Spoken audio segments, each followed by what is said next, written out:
Hello everyone, welcome to Maluka IAS. In this particular video series, we would be taking the previous year MCQs related to economy. Let's begin. First question is, why is the offering of teaser loan by commercial banks a cause of economic concern? The statement are, the teaser loans, they are considered to be an aspect of subprime lending and the banks may be exposed to the risk of defaulter in future. Second statement is saying, in India, the teaser loans are mostly given to inexperienced entrepreneurs to set up manufacturing or export units. So, which of the following statement are correct? First, we need to understand what are the teaser loans. So, teaser loans are something which are provided in terms of small loans, and these loans are provided to home buyers, not to the manufacturer or the export units. So, this is the simplest meaning of the teaser loans. Now, come to the question. First, they are considered to be an aspect of subprime lending. Let me tell you, because teaser loans, they are providing to the home buyers or for consumption purpose. So, there is always a risk.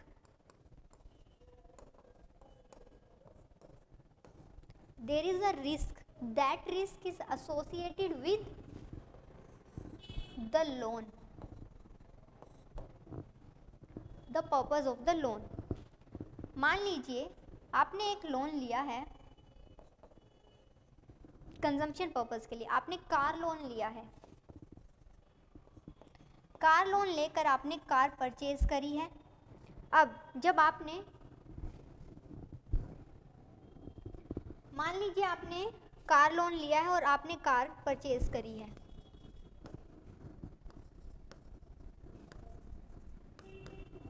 आपने जो loan लिया था उसका पैसा जो है आपने consume कर लिया है। अब जब आपने ये कंज्यूम कर लिया है तो अब आपको जब इसको पे बैक करना होगा तो आपके पास एक इनकम का सोर्स होना चाहिए उसको पे बैक करने के लिए। अब आप ये कार लोन पे कर पाओगे या नहीं, it depends upon your source of income.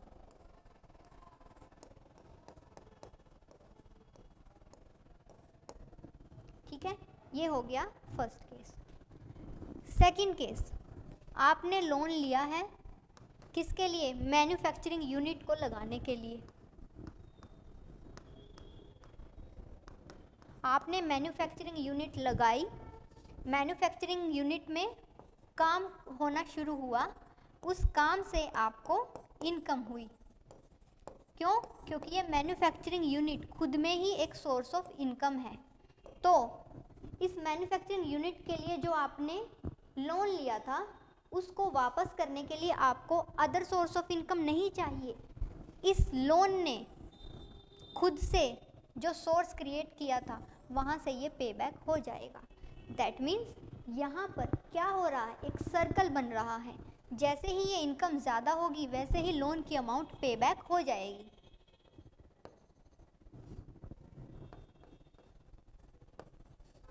अब जब ये पे बैक हो जाएगी तो यहाँ पर डिफ़ॉल्ट का जो रिस्क है वो मिनिमल है।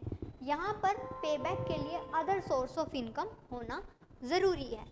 अब हम स्टेटमेंट्स को देखते हैं। What this statement is saying, they are considered to be an aspect of subprime lending, yes, and bank may be exposed to risk of defaulter, yes, default हो सकता है, वहाँ risk है default होने का। So this statement 1 is correct. So B and D are eliminated. Second option is, in India the teaser loan are mostly given to inexperienced entrepreneur to set up। वो अभी हमने किया, teaser loan is not for manufacturer or export unit. So statement 2 is incorrect. Our answer is A only.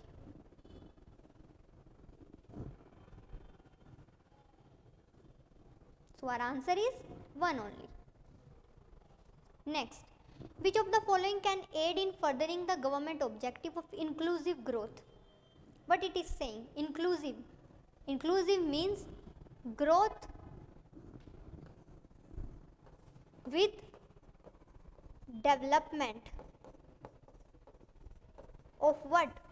Of all these segments. Means every single segment is contributing to this growth.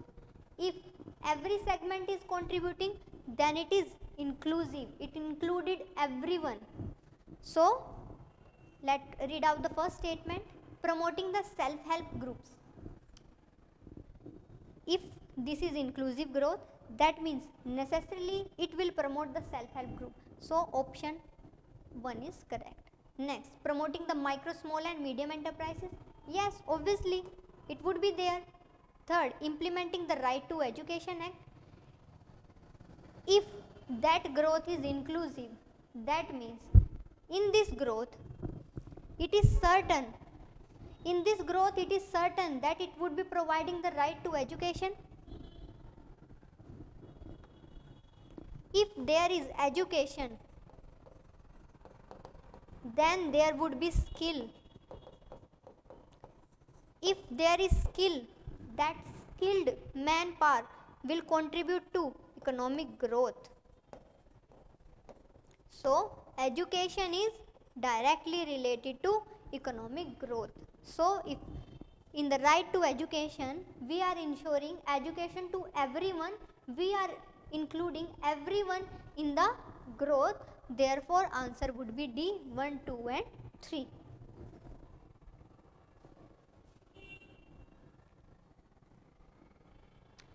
Now let me tell you, we are launching a GS Foundation course for batch 23 and 24 जो कि 10th of Jan से शुरू हो रहा है, जिसमें हम आपको गारंटीड प्रीलिम्स जो है वो अश्योरेंस देते हैं कि अगर आपका प्रीलिम क्लियर नहीं हुआ तो आपके जो है पैसे वापस कर दिए जाएंगे। अश्योर्ड मीन्स जिसमें अगर आपको 80% ऑफ द क्वेश्चन हमारे स्टडी मटेरियल से नहीं आते हैं मेंस में, तो जो है आपके पैसे वापस कर दिए जाएंगे। साथ ही साथ आपको 1-to-1 मेंटोरशिप दी जाती है। NCERT आर द बेस, तो NCERT क्लासेस साथ ही NCERT साइनोप्सिस आपको प्रोवाइड करवाए जाएंगे टू फैसिलिटेट योर रिवीजन। आपको डेली आंसर राइटिंग करवाई जाएगी।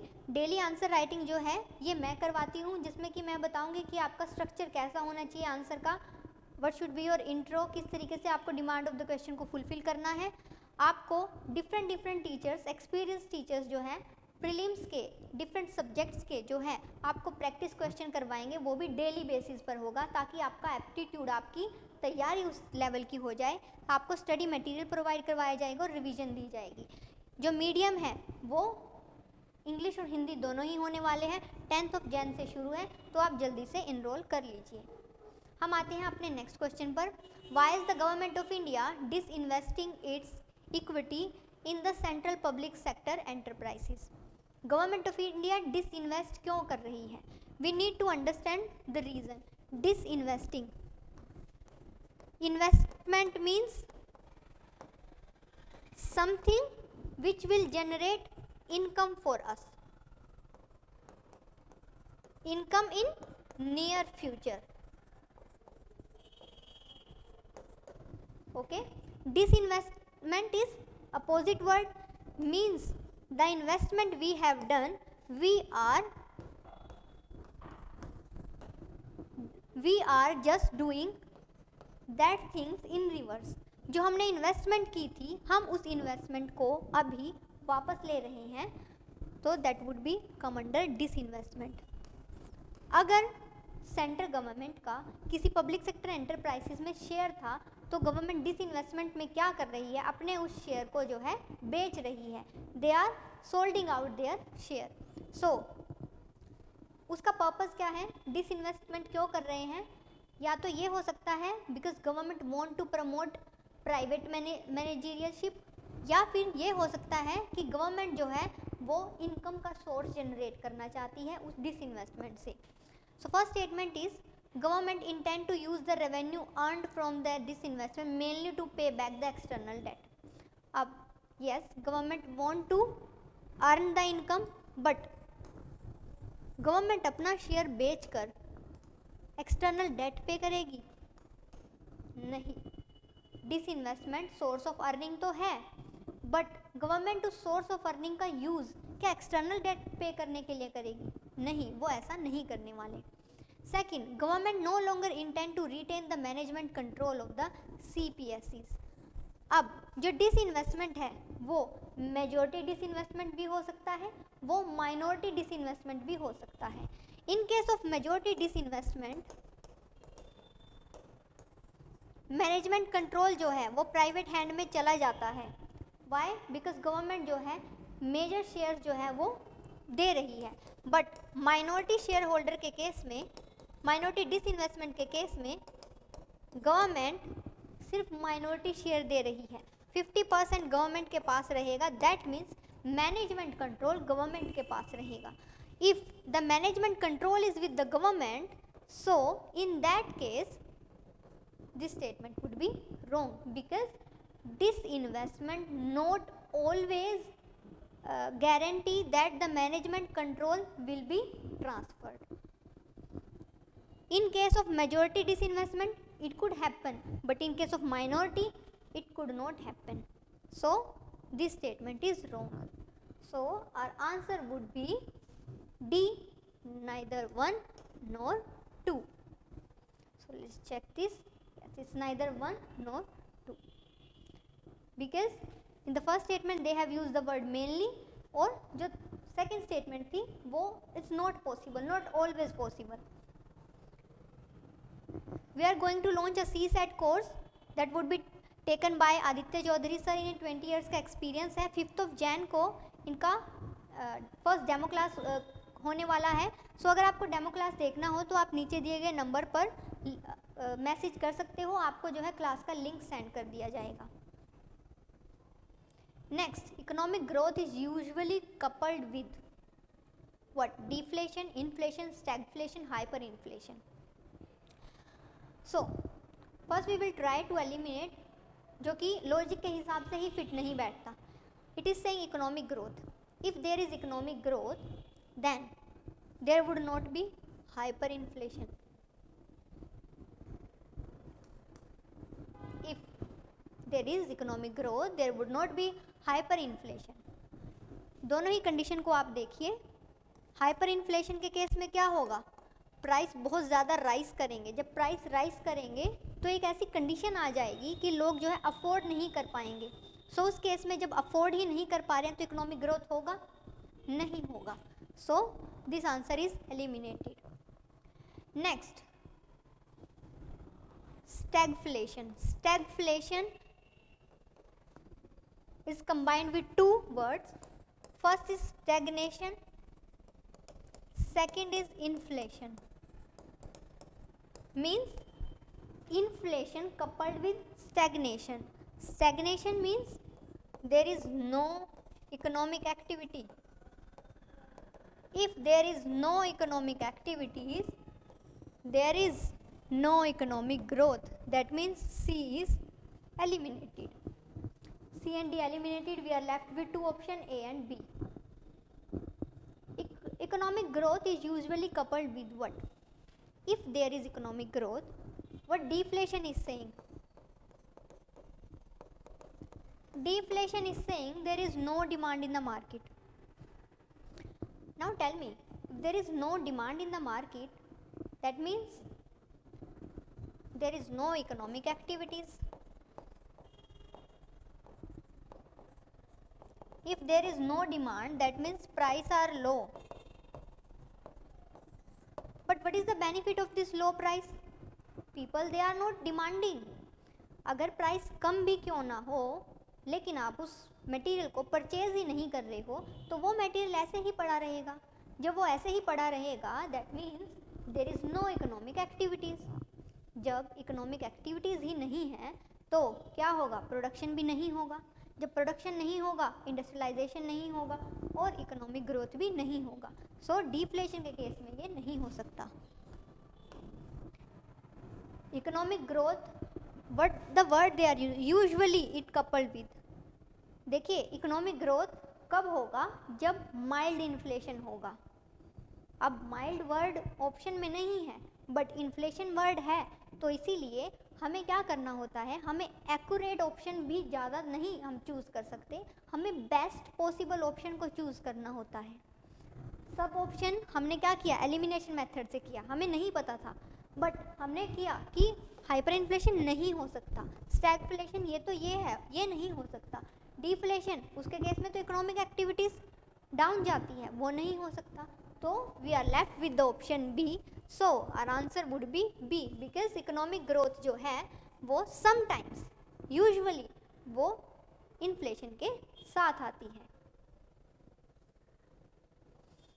सो मैं बताना चाहूँगी कि we are going to launch a prelim 22 crash course, जो कि प्रीलिम कम टेस्ट सीरीज़ होगा, जिसमें 90 डेज 300 आवर्स में हम प्रीलिम्स के ओरिएंटेशन से आपको पढ़ाएंगे और आपका जो है 300 आवर्स में जो है आपका सिलेबस जो है वो कवर हो जाएगा प्रीलिम्स रिलेटेड। तो ये एक क्रैश कोर्स है, 3 Feb से जो है ये शुरू होने वाला है, जिसमें कि कॉम्प्रिहेंसिवली जीएस की कवरेज करवाई जाएगी, सी सेट क्लासेस होंगी, आपको एप्टीट्यूड प्रीलिम एप्टीट्यूड बनाने के लिए डेली एमसीक्यू प्रैक्टिस होगी, करंट अफेयर करवाया जाएगा, क्रिस्प नोट्स दिए जाएंगे, 1-to-1 मेंटोरशिप होगी। तो ये जो है 3 Feb से शुरू हो रहा है, तो आप जल्दी से इसमें इनरोल कर लीजिए। हम आते हैं नेक्स्ट क्वेश्चन की तरफ। The lowering of bank rate by the Reserve Bank of India led to what? First, more liquidity in the market. Second, less liquidity in the market. Third, no change in the liquidity in the market. Fourth, mobilization of more deposit by the commercial bank. Okay, so what this question is saying? This question is saying, yes, we would try to eliminate the options. First, no change in the liquidity in the market.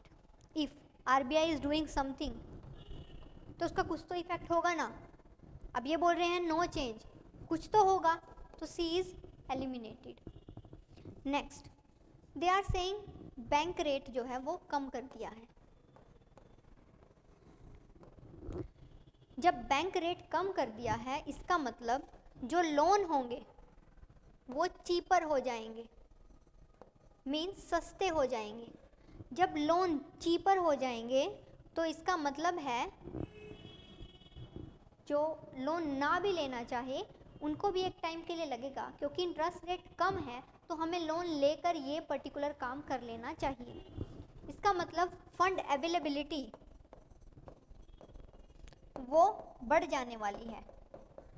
जब fund availability बढ़ जाने वाली है, that means money supply in the market is going to increase. If money supply is going to increase, that means liquidity position is going to increase. And what this question is saying, bank rate के direct association है।